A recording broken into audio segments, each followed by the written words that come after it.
hay una figura que divide la historia del cristianismo en dos: Constantino. Un emperador romano cuya conversión, ya sea genuina o política, transformó la fe de una secta perseguida a la religión dominante del imperio. ¿Pero fue realmente un benefactor o un manipulador? ¿Un visionario o un estratega? Su legado está lleno de paradojas y decisiones que resuenan hasta nuestros días. Todos hemos oído hablar de Constantino, pero ¿alguna vez te has preguntado por qué su figura es tan controvertida?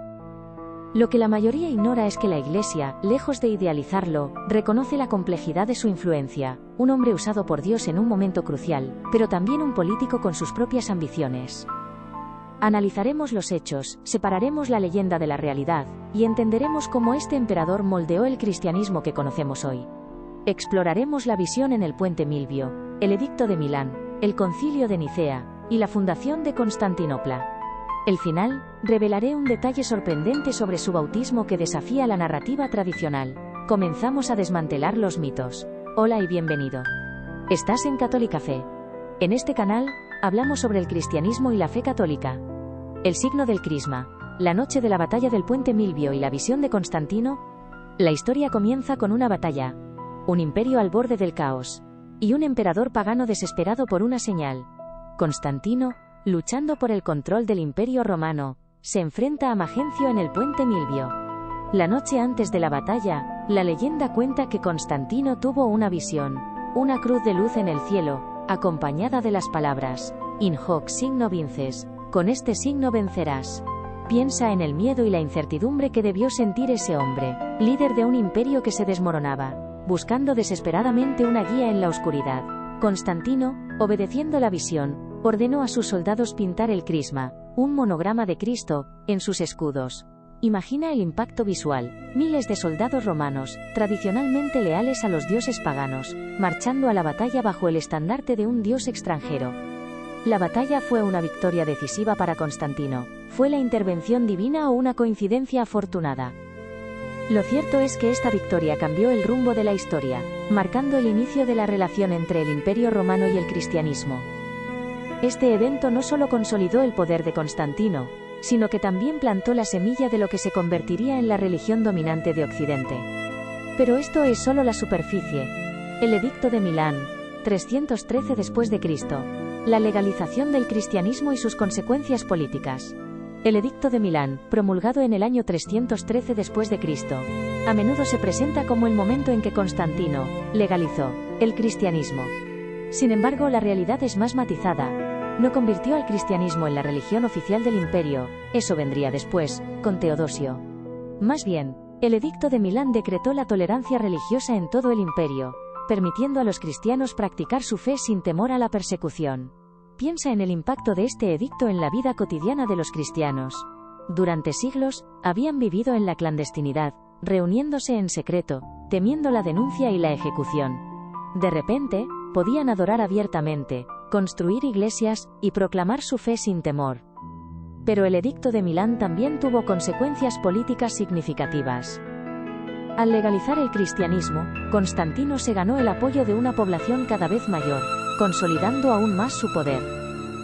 Además, al involucrarse en los asuntos religiosos, sentó un precedente para la intervención imperial en la Iglesia, un precedente que tendría un profundo impacto en el futuro del cristianismo.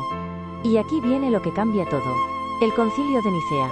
¿Cómo Constantino intervino en el primer debate doctrinal de la Iglesia? El Concilio de Nicea, convocado por Constantino en el año 325 después de Cristo, es un evento fundamental en la historia del cristianismo.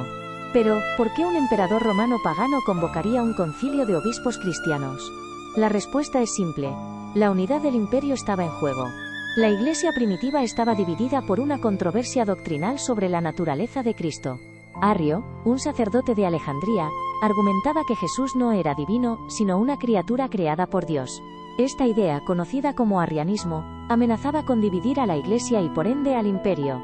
Constantino, preocupado por la estabilidad política, convocó a los obispos de todo el imperio a Nicea para resolver la disputa.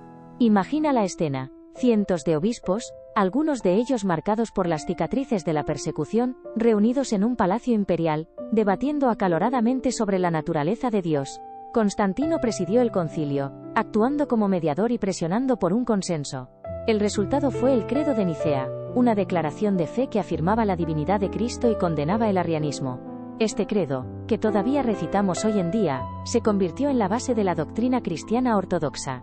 Esta es la razón por la que el bautismo tardío, las razones por las que esperó y su implicación teológica. Un aspecto peculiar de la vida de Constantino es que retrasó su bautismo hasta poco antes de su muerte. ¿Por qué esperó tanto? Esta decisión ha desconcertado a historiadores y teólogos durante siglos. Una explicación común es que Constantino, como muchos gobernantes de la época, creía que el bautismo lavaba todos los pecados cometidos hasta ese momento. Por lo tanto, posponer el bautismo hasta el lecho de muerte le permitiría gobernar con mano dura, cometer actos de violencia y participar en intrigas políticas sin temor a la condenación eterna. Otra posible explicación es que Constantino, aunque favorecía al cristianismo, nunca abandonó por completo sus creencias paganas. Puede que haya visto al cristianismo como una herramienta política útil, pero no estaba completamente convencido de su verdad. Al retrasar su bautismo, se mantuvo abierto a otras posibilidades. Cualquiera que sea la razón, el bautismo tardío de Constantino plantea preguntas importantes sobre su fe y su motivación. ¿Fue un verdadero creyente o simplemente un político astuto que utilizó el cristianismo para sus propios fines? Veamos esto desde otro ángulo. La fundación de Constantinopla, el nacimiento de la capital cristiana y su legado. En el año 330 después de Cristo, Constantino tomó una decisión audaz que cambiaría el curso de la historia. Trasladó la capital del Imperio Romano de Roma a Bizancio, una antigua ciudad griega en el Bósforo. Reconstruyó la ciudad y la renombró Constantinopla, la ciudad de Constantino. Esta decisión tuvo profundas implicaciones políticas, económicas y religiosas. Constantino quería una capital que estuviera más cerca de las fronteras orientales del imperio, donde se concentraba la mayor parte de la riqueza y la población. También quería una capital que fuera libre de la influencia de la antigua aristocracia romana, y que estuviera dedicada al cristianismo.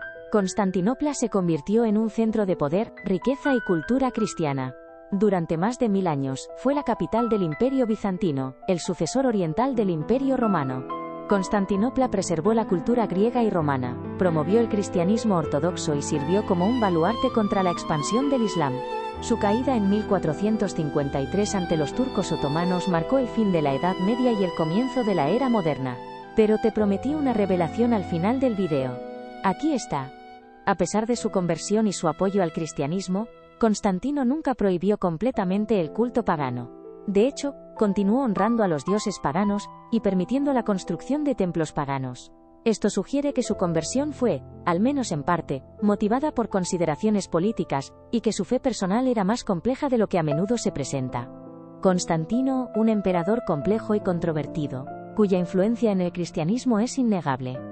Ya sea que lo veamos como un benefactor o un manipulador, su legado perdura hasta nuestros días. Gracias por acompañarme en este viaje a través de la historia. Si te ha gustado este video, te invito a suscribirte al canal y a dejar un comentario con tus propias reflexiones sobre el legado de Constantino. Comparte este video con tus amigos y familiares, para que más personas puedan descubrir la fascinante historia de este emperador que cambió el cristianismo para siempre.